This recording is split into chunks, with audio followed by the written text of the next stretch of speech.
as storm clouds moved over the 2026 Cincinnati Open, driving humidity to 80%, Alex Ela stepped onto the court for a match that would eventually be cut short by a lightning delay. The match began with a setback.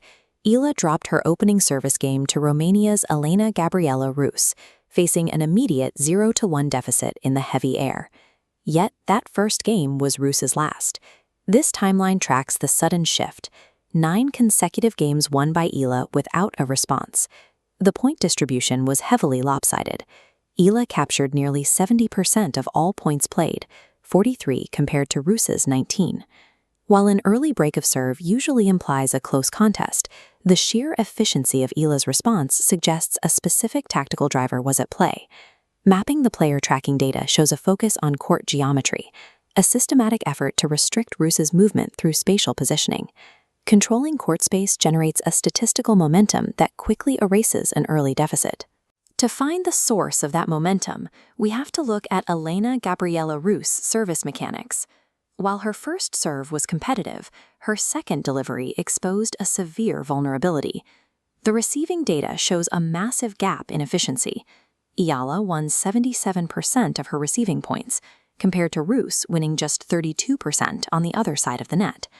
This court map illustrates how Ela achieved those numbers. Against second serves, she adjusted her return geography, stepping exactly 2 feet inside the baseline. By intercepting the ball early on the rise, Ela stripped Ruse of her post-serve reaction time. The geometry of the court shrinks for the server when the return is taken this aggressively. This single spatial adjustment yielded a significant statistical outcome. Ruse was restricted to winning only 20% of her second serve points, just 3 out of 15 for the match. At this level, winning only 1 out of every 5 points on a second serve leaves no margin for error, making it nearly impossible to hold a service game. Using asymmetric return geography turns an opponent's necessary second serve into an active, exploitable liability. Once the ball was in play, Ela maintained an aggressive baseline posture to dictate the terms of the rally.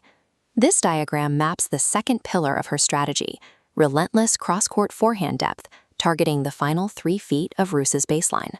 Consistently hitting to this zone forces a defender into chronic, off-balance retrieval patterns, placing intense biomechanical strain on their movement. The direct result of that sustained spatial pressure is visible on the stat sheet. Ruse generated 11 unforced errors simply trying to defend from these compromised positions. This chronic scrambling also exacts a physical toll.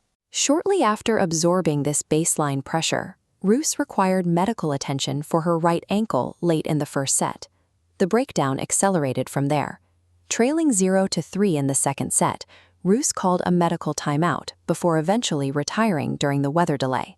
Sustained baseline depth acts as an engine that forces both high statistical error rates and physical degradation. Executing these tactics required overcoming significant environmental friction. The 80% humidity added heavy physical stress alongside the pressure of that initial 0-1 deficit. Despite these conditions, Ela's baseline metrics remain steady, showing no signs of degradation under the heat. This graphic tracks her efficiency in crucial moments. Ela converted all 5 of her breakpoint opportunities and committed 0 double faults throughout the match. The contrast in service composure is stark. While Ruse's second serve win rate was 20%, Ela protected her own second delivery, winning 69% of those points. High-performance resilience is defined by the ability to execute these aggressive tactics without increasing your own error rate. Returning to this match timeline, the uninterrupted 9-game streak is now clearly defined by its components. Applying the tactical data reveals the architecture of the run: an aggressive return position, deep cross-court arcs, and perfect breakpoint conversions. The match followed a clear 2-step formula. Ela first neutralized the second serve with positioning, then forced a breakdown through baseline depth. Generating a 70% total point win rate was secured by limiting Ruse to just 3 second serve points across the entire contest. The final 6-1, 3-0 scoreline is the cumulative result of these specific tactical advantages. In elite tennis, matches are often decided by these deliberate geometric shifts that force the probability of a win in one player's direction.